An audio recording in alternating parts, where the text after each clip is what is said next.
Fala galera, como é que vocês estão? Eu sou Ítalo Marques, esse é o Cast Noir e hoje a gente vem abordar uma das séries de maior sucesso da Netflix, The Witcher, a série do bruxão caçador de monstros. Então, se você quer saber as minhas opiniões sobre essa produção, é só ficar aí para depois da vinheta.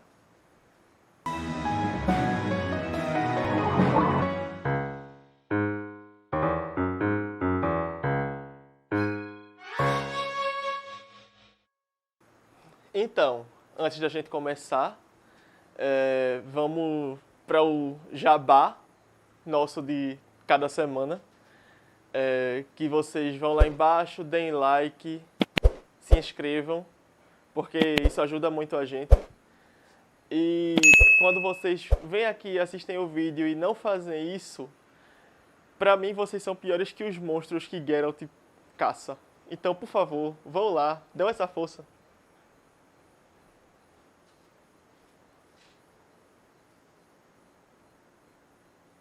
E aí? Foram? Então, beleza.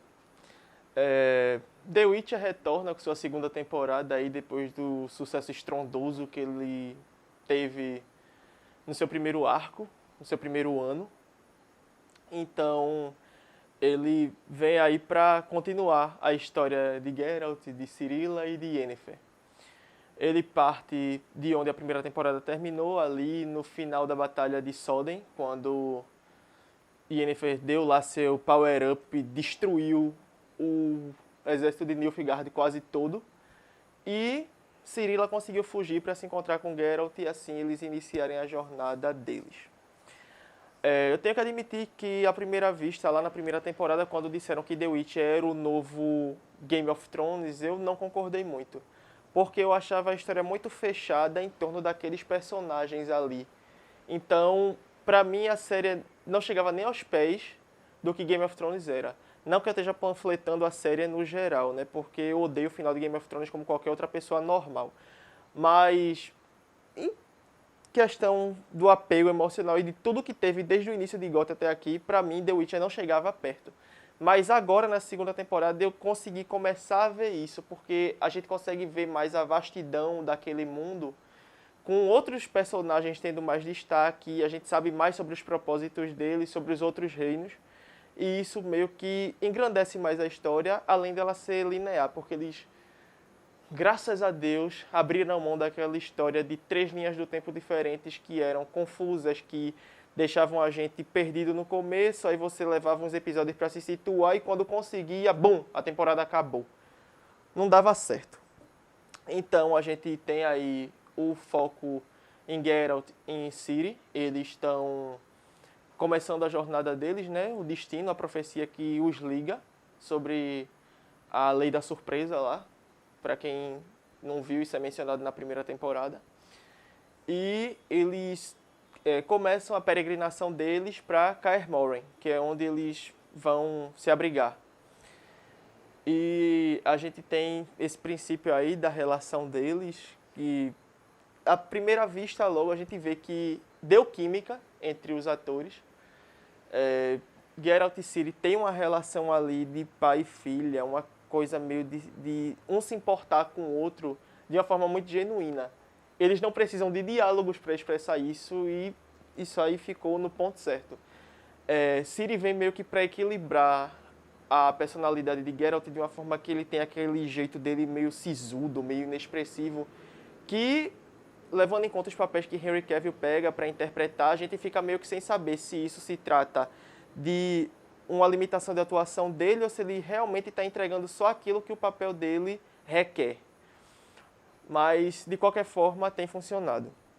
Então, aí a gente tem eles indo para Kaer Morhen, onde a gente consegue ver outros bruxos da comunidade dele. A gente tem Vesemir, que tem referências em conversas à Lenda do Lobo, que a gente vê que está tudo ali interligado. E a gente tem a questão das outras pessoas que querem Ciri.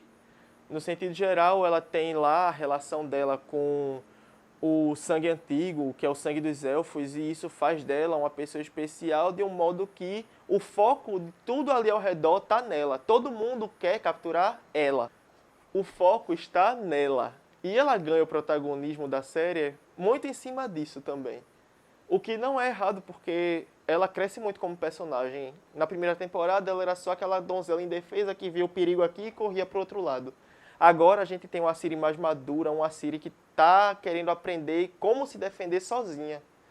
E isso é muito evidente e muito bem-vindo para o enredo da série também. É uma personagem que, para o que eu tinha de não gostar dela na primeira temporada, aqui ela conseguiu meio que mudar a minha mentalidade sobre ela de forma geral, total. Tem toda lá aquela relação, né, com a Chama Branca, que Fringilla é totalmente fiel a essa causa. E a gente vê mais da segregação dos elfos, de como eles são odiados, de como eles são colocados como inferiores em relação aos outros seres desse universo. Então, a gente tem mais um vislumbre disso também. A gente tem muito também a questão dos magos lá em Aretusa, quando eles estão se reunindo depois da Batalha de Soden. Então, a gente vê conspirações se formando ali também. Cada grupo tem o seu propósito e esses propósitos, em certa hora, estão se encaminhando para colidir. É isso que a gente vê acontecer. É uma guerra se formando ali.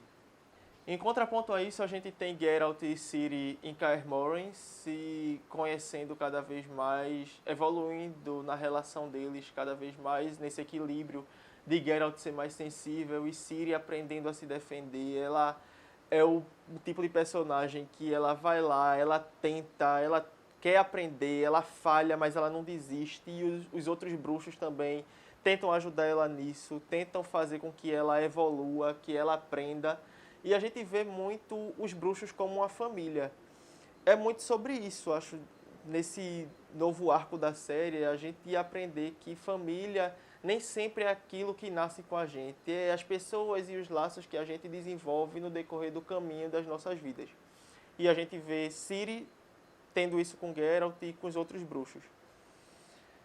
A certo ponto da história, a gente vê que Ciri tem lá esse sangue dos elfos e que ela é a chave para que se criem novos bruxos, que já é uma situação que a gente sabe que eles estão extintos, que não existem mais tantos bruxos quanto já existiram. E o sangue dela pode resolver isso. E ela pode ajudar, e ela quer ajudar. Em certo ponto, ela está tão familiarizada com aquele meio ali que ela diz, não, eu vou ajudar, eu vou dar meu sangue para que se criem novos bruxos, desde que a primeira a experimentar disso seja eu. Ela quer se tornar como Geralt. Só que ele não quer que ela seja igual a ele porque ele sabe os percalços e as coisas que ele passou para ser do jeito que ele é e ele não quer que ela passe pelas mesmas coisas. Então a gente entra na questão dos conceitos que eles trabalham nessa temporada também, em questão do conceito de monstro, para botar a gente para refletir. Porque para eles na série é o que são monstros. São criaturas estranhas que são consideradas monstros simplesmente porque eles atacam humanos. Mas e os humanos que matam outros humanos também? São chamados de quê? Essa conta não bate, né? A gente vê muito disso na série. A gente entra na parte negativa da temporada, que é uma coisa que não agradou muito, na minha opinião, que no caso consiste quase que principalmente em Yennefer.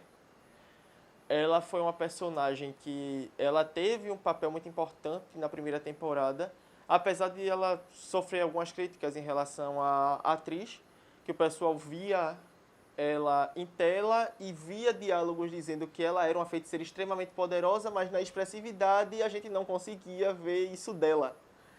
E meio que acho que nessa temporada eles tentaram vulnerabilizar mais a personagem para se enquadrar no semblante da atriz e nem assim funcionou.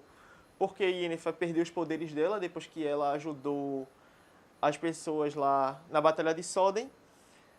E ela passa a temporada toda sem poderes. Então ela tá ali andando em círculos, sem propósito, sem nada. Na maior parte da temporada ela tá só existindo. Tem lá a relação dela com a Mãe Imortal, que é a vilã dessa temporada, que ela também tem encontro com Fringilla e com a rainha lá dos elfos, que ela encontra as três e meio que faz uma proposta às três para conseguir se beneficiar em cima delas. E ela consegue convencer Yennefer que vai devolver os poderes a ela se Yennefer trouxer Cirilla para ela. E acaba que ela consegue ter acesso a Cirilla sem que Yennefer intermedie no final das contas. Então nem isso Yennefer fez. Ela fica ali meio que orbitando em torno das histórias, que é mais focada em Cirilla e Geralt, e as cenas principais e mais aguardadas são deles. O resto tá simplesmente ali só enchendo linguiça, ao meu ver. Até que Yennefer encontra a Cirilla. Então a gente vê o real propósito dela, mas isso é lá no final da temporada já. Então, na maior parte do tempo, ela tá só enchendo linguiça mesmo. Triste admitir isso, mas é. Existindo para ser o rostinho bonito, e isso ela faz muito bem. Outro personagem que sofre do mesmo mal é Jaskier. Ele tem lá aquela popularidade que ele construiu na primeira temporada, que ele conseguiu, e quiseram trazer ele de volta aqui nessa segunda temporada, mas ele também não tem um propósito concreto para o enredo da história, a não ser no final, em que ele tem lá um plot twist em que a gente descobre que ele tem relação com um certo ponto ali do enredo que vem a ser importante mais para frente, mas a gente precisa de uma motivação que justifique aquilo, e isso faltou. Eu espero que eles tenham uma boa motivação, porque se for só a questão dele com Geralt, não vai segurar a veracidade dessa escolha dele. E também colocaram ele nessa nova temporada porque ele tem que cumprir o papel dele de colocar uma musiquinha que fique na cabeça das pessoas, e isso ele faz muito bem, porque depois que eu assisti toda a temporada, durante os 3 dias seguintes, eu não podia parar quieto, que tudo que a minha mente escutava era: ele vai queimar!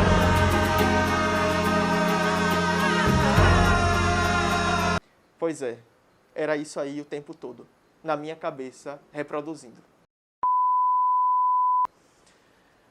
E aí depois a gente tem mais e mais sobre a conspiração, sobre as pessoas querendo a cabeça de Cirilla, mas ninguém tem uma atitude concreta em cima disso. É só, nós temos que encontrar a garota, nós temos que saber onde está a garota, nós temos que pegar a garota, mas não tem atitude nenhuma em cima disso. Eles ficam só ali conspirando, porque a gente vê claramente que a segunda temporada de The Witch é uma preparação para o que vai vir na terceira, quiçá na quarta também. Não vejo nada de errado nisso. Mas o mal em dividir um arco em 2 temporadas é que o enredo da primeira tem que se sustentar sozinho. E ele não faz isso. Ele fica sempre em preparação, sempre ameaça, sempre vai acontecer alguma coisa que não chega. O arco dos elfos, dos magos, dos Nilfgaardianos ficam andando em círculos o tempo todo, até que no final da temporada ele aponte para algo que vem mais para frente na história, no decorrer das temporadas seguintes. A Cruzada dos Elfos e a Conspiração dos Magos ganham tempo de tela de arco central, mas não tem nada que sustente esse núcleo da história, então acaba só gerando barriga no enredo, o que é um problema de ritmo para quem está assistindo, para quem gosta de maratonar as séries como eu. Isso cansa. De certa forma, a temporada fica muito a cargo de Ciri, da relação dela com Geralt, da relação dela com Yennefer, quando elas se encontram. E no final da temporada a gente vê tudo aquilo se moldando ao que vai se tornar lá na frente, e que não são só sobre as relações de Geralt com Ciri, é sobre a relação dos três, Geralt, Ciri e Yennefer. E vai ser eles três dali pra frente, pra tudo. E isso tá tudo bem. Ciri sendo coração da temporada, com todos os personagens ao redor dela crescendo, ela sendo protagonista, vai fazer a coisa funcionar. E não pensem que eu tô falando isso porque eu acho a primeira temporada melhor. Não, de fato, a série tá amadurecendo.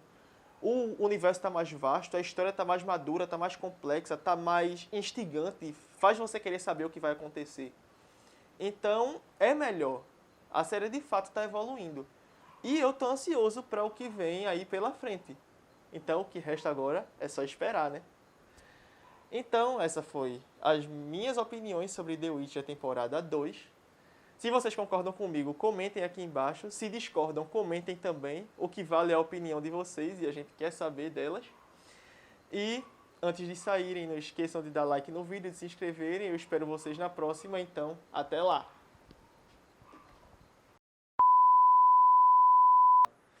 E ela ganha o protagonismo da série muito em cima disso também.